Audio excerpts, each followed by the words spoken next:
그 출생을 밝히는 이 마태복음의 이 기사를 보면 다른 그 복음서하고 조금 다른 점들이 나타납니다. 대부분 이제 성탄절마다 이렇게 집중적으로 조명되는 그런 사건들이 뭐냐?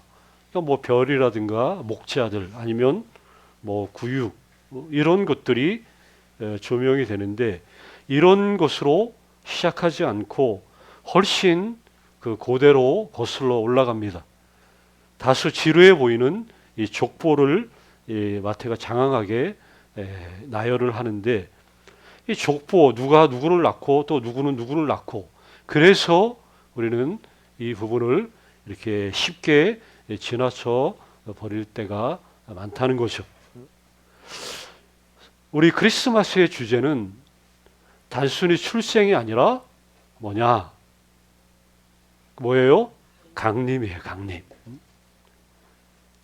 크리스마스의 주제는 출생이 아니라 강림이다 하는 것들을 여러분들이 기억을 하셔야 합니다. 하나님의 아들이 오실 일들은 이미 오래전 창세 전부터 온 세상이 지음받기 전부터 하나님의 계획 속에 있었던 일이죠. 자, 마태가 예수님의 탄생 이야기를 마치 어떤 뭐 동화라든가 어떤 뭐 전설, 어떤 뭐 신화 이런 식으로 시작하지 않아요. 대부분 그런 얘기들 보면 어떻게 시작해요? 아주 오래 옛날에 아주 옛날 오래전에 이런 식으로 이야기들이 시작이 되죠. 아주 오래전 오랜절에 아주 옛날에 이렇게 시작되는 이야기들은 사실 이게 실제로 있었던 일인지 아닌지 알 수 없어요. 사실 여부가 확실하지는 않지만 그런데 배울 게 많은 이야기들 아주 오래전에 오랜 옛날에 이런 식으로 이야기들이 시작이 되죠. 사실 여부는 불투명하지만 어쨌든 배울 게 많이 있는 이야기들. 그런데 마태는 너무나 분명하죠. 우리 마태복음 1장 1절 우리가 이 족보 이야기 다 보지는 않았지만 1장 1절에 어떻게 시작해요? 다 같이 한번 아브라함과 다윗의 자손 예수 그리스도의 계보라. 여기 예수 그리스도의 계보라고 이렇게 시작을 하죠. 계보라고 이렇게 시작하는 것은 예수님의 정체와 행적에는 너무나도 분명한 역사적인 근거가 있다는 것을 말하고 있는 거예요. 자, 옛날 이야기들처럼 이게 사실인지 진짜 있었던 일인지 없었던 일인지 그런 게 아니라 이거는 실제적인 일이라는 거죠. 예수님은 허구의 인물이 아니라 실존 인물이고 이 모든 것이 실제로 있었던 일이라는 것. 이게 굉장히 사실은 중요한 사실이. 자, 크리스마스에 관한 이 성경 본문들을 보면 이게 역사에 실제로 있었던 일이지 어떤 뭐 바른 생활, 어떤 본보기, 어떤 교훈을 얻기 위한 마치 이솝우화 같은 그러한 이야기하고는 다르다는 거예요. 그래서 예수님의 이야기에는 이렇게 교훈이라는 게 없어요. 성경에 등장하는 그런 인물들, 뭐 이렇게 뭐 천사들, 뭐 목자들, 뭐 동방박사들 이런 사람들의 이야기는 우리들에게 어떤 교훈을 주기 위해서 존재하는 게 아니죠. 단지 여기 하나님의 아들이 세상에 태어난 그 분명한 일, 이게 진리고 기쁜 소식이고 그리고 선포라고 할 수 있어요. 그러니까 영원한 초자연 세계에서 이렇게 크리스마스에 이렇게 이상과 현실 사이, 영혼과 시간 사이를 뚫고 우리 가운데 우리가 살고 있는 세상에 예수님 그분이 오셨다. 이게 크리스마스의 이야기죠. 자, 마태가 예수님의 탄생에 대해서 가장 먼저 이 족보를 통해서 말하고자 하는 일들이 있어요. 오늘 크게 두 가지, 이 두 가지만 말씀드리려고 하는데, 첫 번째, 이 마태가 예수님의 탄생에 대해서 가장 먼저 이 족보를 통해서 말하고자 하는 내용은 뭐냐? 일단은 족보를 얘기했다. 우리가 그 당시에 예수님 당시에 마태가 이 복음서를 쓸 당시에 그 시대의 그 문화를 조금 알아야 돼. 무슨 말이냐? 족보는 한편으로 말하면 뭐와 같으냐? 사람들의 이력서와 같다는 거예요. 이력서. 뭐라고요? 그 나의 이력서. 이 족보, 나의 족보는 곧 나의 이력서가 되는 거예요. 당시의 이력서는 여기 자신의 집안 혈통 가문으로 쉽게 말하면 자기와 관련된 그런 사람들로 구성이 돼. 그래서 족보는 뭐를 세상을 향해서 나는 이런 사람입니다라고 자기를 말하는 소개하는 방식이 뭐예요? 족보라. 이스라엘 우리 성경에 쭉 사람들 나오는 이름들 보면 여기 성이 있어요, 없어요? 우리처럼 김씨, 이씨 성이 있어요, 없어요? 대답을 없어요, 그렇죠? 그래서 다 보면 누구누구의 아들 누구야 이런 식으로 얘기를 하잖아요. 이 족보, 가문, 자기와 관련된 자기 아버지 누구누구의 아들 그 관련된 그 사람이 누군가를 말함으로 인해서 나는 이런 사람이다라는 것을 소개하는 이게 족보의 역할이 그거예요. 근데 흥미롭게도 당시 그 사람들이 오늘날 요즘처럼 이력서를 이렇게 이조하는 일들이 있었다 그래. 뭘 이조로 하냐?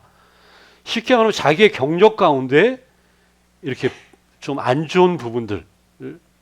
우리가 여러분들의 이력서 낼 때 안 좋았던 그런 부분들, 뭐 어디에서 잠깐 며칠 만에 뭐 쫓겨난 이런 것까지 적나요?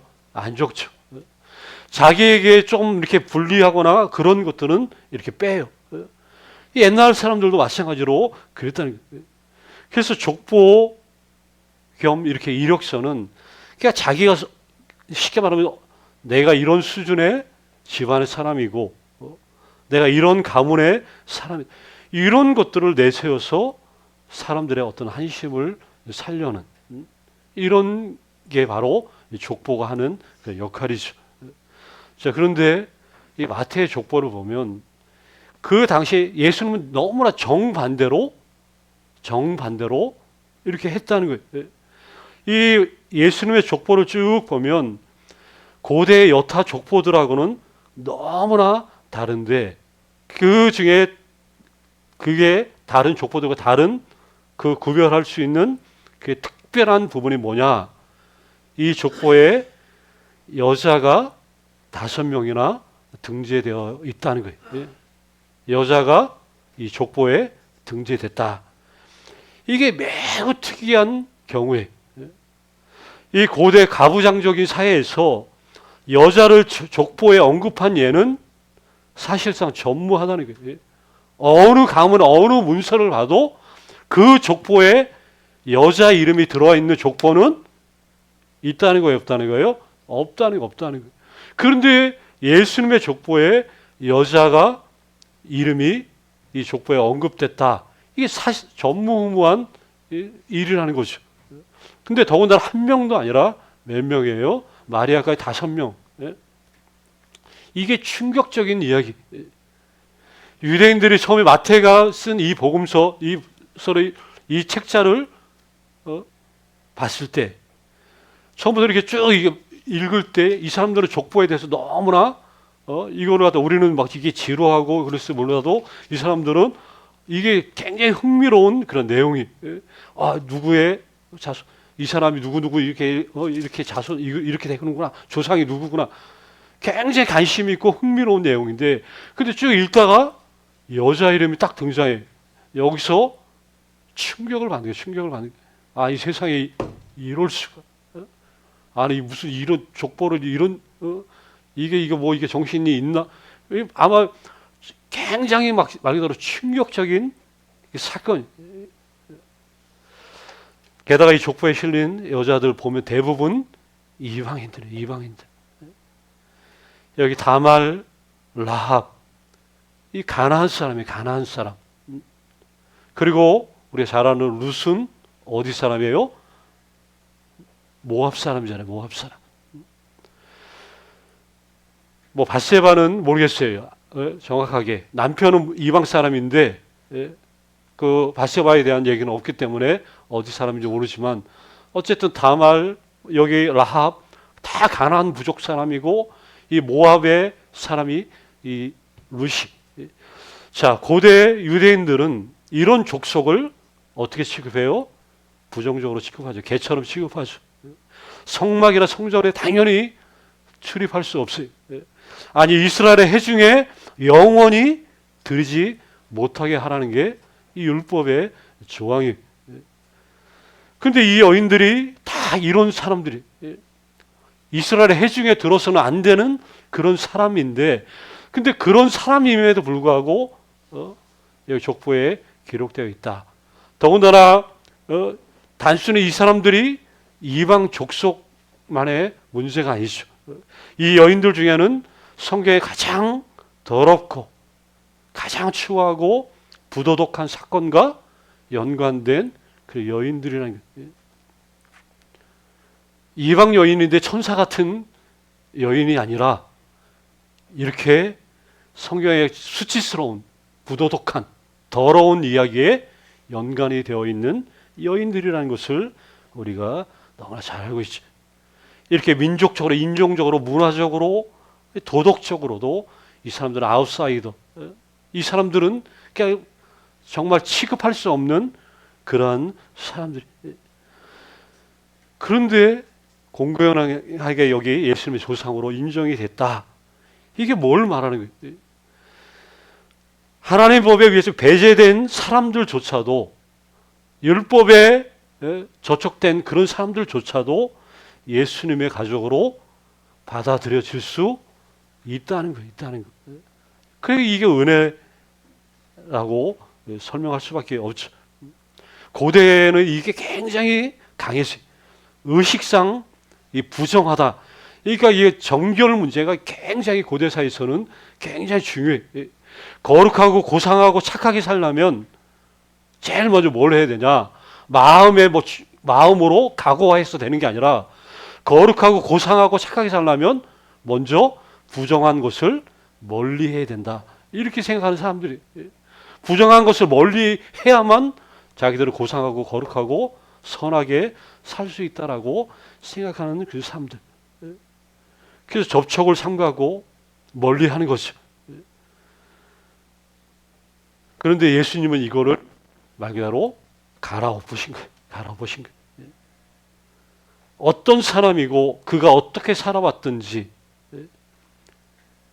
그가 누구인지 아무리 도덕적인 오점이 많아도 그래도 괜찮다는 거예요. 괜찮다는 거예요. 착한 사람은 받아들여지고 악한 사람은 이렇게 배제되는 게 아니라 누구든지 예수 그리스도의 은혜로 다 얼마든지 받아들여 줄 수 있다. 그럼 뭐예요? 예수 그리스도의 은혜가 필요 없는 사람은 있어요, 없어요? 없다는 거죠. 아무리 훌륭한 사람이라 할지라도 예수 그리스도의 은혜가 다 필요해. 반대로 예수 그리스도의 은혜를 받을 수 없는 사람이 있어요, 없어요? 그것도 없는 거죠. 우리가 너는 저런 인간은 절대 안 돼라고 말할 수 없다는 거예요. 우리는 말할 수 있죠. 그러나 그리스도의 은혜를 받을 수 없는 사람은 또한 없다는 것도 우리가 알고 있습니다. 그래서 성경에 보면 온갖 군상들이 다 환경 사는 거 다르고 그런데도 주님과 함께 먹고 마시고 떡을 떼고 또 받아들여지는 그런 일들이 성경이 너무나 많이 나타나는 것이죠. 마지막 하나 족보가 말하려고 하는 것 그건 뭐냐? 메시아가 오신다는 약속이 이렇게 이루어질 때까지 이게 너무나 많은 세대가 흘러갔다는 것을 보여주고 있어요. 자, 예수님의 탄생 여기 보니까 뭐 아브라함부터 여기 다윗까지 뭐 14대 또 여기서부터 14대 포로 그 후로부터 또 예수님 탄생까지 14대 의도적으로 14대 이렇게 기록을 했는데, 자, 아브라함의 자손이라고 제일 첫 번째 언급을 하잖아요. 하나님은 아브라함을 통해서 땅의 모든 족속이 복을 받을 것이라고 아브라함에게 약속을 하셨어요. 그런데 그보다 더 거슬러 올라가서 우리 그 성경 창세기 3장 15절에 보면 여기 여자와 원수가 되게 하고 내 후손도 여자의 후손과 원수가 되게 할 것이니, 여자의 후손은 누구의 머리를? 원수, 뱀의 머리, 사탄의 머리를 상하게 할 것이고, 사탄은 그의 발꿈치를 상하게 할 것이다. 이런 말씀이 창세기 3장 15절에 나와요. 여기 보면 장차 누군가가 오는데, 누군가가 와가지고는 사탄의 머리를 상하게 할 것이다. 그러니까 쉽게 말해 악을 무찌를 것이라고 오래전에 이야기했죠. 자, 이 약속이 실현될 때까지, 이루어지기까지 몇 년이 걸렸어요? 수십 세기, 수천 년이 걸렸다는 것이 쉽게 말하면. 자, 하나님이 이걸 하겠다라고 말씀했는데 그 일이 인간 역사로 보면 수천 년이 지나고 이루어진다. 그러면 우리의 시간표하고는, 하나님의 시간표하고는 너무나 다르다는 것을 알 수 있죠. 어쩔 때 하나님의 약속이 우리에게 볼 때 너무 더디어 보일 때가 있어요. 그렇게 오랫동안 우리 권사님 가정 남편 우리 진 선생님을 위해서 기도할 때 수십 년을 아니 평생 기도하시는 거죠. 우리가 어떤 일들을, 내가 원하는 것들, 하나님 기도하는 그런 부분들 어떨 때는 너무 더디어지는 것처럼 느껴질 때가 있죠. 시간표가 다르기 때문에. 그분의 근데 그런 약속은 반드시 어떻게 돼요? 이루어진다는 거예요. 우리는 무조건 이걸 믿는 거예요. 성경의 이 약속의 수많은 약속의 말씀들, 내가 기도하며 내가 또 말씀을 들으면서 들었던 이 말씀들이 나에게 하시는 말씀이라고 받아들이고 내가 그걸 신뢰하고 믿음으로 내가 그것을 확신한다면 그것은 언젠가는 반드시 이루어진다는 것을 여기를 보면 알 수 있어요. 아니, 이 수천 년이 지나서 이 일들이 이루어진다면 하나님은 우리의 일정을 따르는 분이 아니라는 것도 우리가 아는 거죠. 하나님은 잊어버린 게 아니라 그분의 때에 반드시 이루신다. 근데 이루시기까지 우리는 그분의 방법을 우리는 알지 못한다. 그 이야기를 하는 것이죠. 메시아가 오신 일들도 보면 그래. 사람들은 메시아를 그렇게 기다렸는데 그분이 궁정에서 이 민족을 구원할 그런 메시아를 꿈꿔왔는데 궁정이 아니라 마국간에서 나실 거라고 누가 생각을 했겠어요. 그러니까 사람들이 기대하는 그런 기대와는 너무나 어긋난 그런 방법. 아니, 그분이 메시아인데 어떻게 그렇게 연약한 모습으로 오셔서 십자가에 매달려 죽으실 거라고 누가 생각했겠냐 하는 거예요. 근데 어쨌든 하나님은 약속을 지키셨죠. 크리스마스는 다른 게 아니라 하나님께서 그분의 목적을 이루고 계신다는 그런 뜻을 가장 명확하게 밝혀주는 날이 이 성탄절이 바로 이 날이. 성탄절 하면 그분의 목적이 이루어졌구나, 그분의 뜻이 이루어 가고 있구나 하는 것들을 이게 보고 볼 수 있는 것이죠. 그래서 우리 크리스마스 성탄절은 아주 먼 옛날 이렇게 시작되는 이야기가 아니라는 거죠. 우리를 구원하시려고 세상에 들어오셨고 이렇게 흠이 많고 연약한 인생들을 은혜의 식탁에 이렇게 둘러앉히시기 위해 그분이 이 땅에 오셨어요. 오늘 제목처럼 그 크신 일을 이루신 하나님은 은혜의 식탁에 우리를 앉히시기 위해서 예수님을 이 땅에 보내주셨다는 거죠. 그러면 우리는 다 누구예요? 그분의 은혜의 식탁에 초대받은 그런 자들이라는 거예요. 아니 이제 초대받는 어떤 손님이 아니라 아예 자녀가 돼서 그 아버지의 식탁에서 매일같이 아버지와 함께 밥을 먹고 음식을 먹으면서 밥상머리에서 그분과 이렇게 소통하는 이런 가족 관계, 그분의 백성, 그분의 우리 자녀들이 됐다는 것이죠. 이게 이 은혜의 만찬을 통해서 우리의 마음과 신앙이 그래서 계속해서 깊어지는 거죠. 오늘 두 가지 이 족보의 이야기를 통해서 이런 의미들을 여러분들이 잘 기억하시고, 나는 은혜의 만찬에 초대받은 자, 나는 은혜의 만찬을 통해서 이 마음과 신앙이 계속해서 깊어질 수 있는 그런 성탄의 계절들을 우리가 맞이할 수 있는, 보낼 수 있는 우리 한 분 한 분이 되셔야 한다는 거죠. 이런 은혜가 있기를 간절히 주의 이름으로 축원합니다. 아버지 하나님 감사드립니다.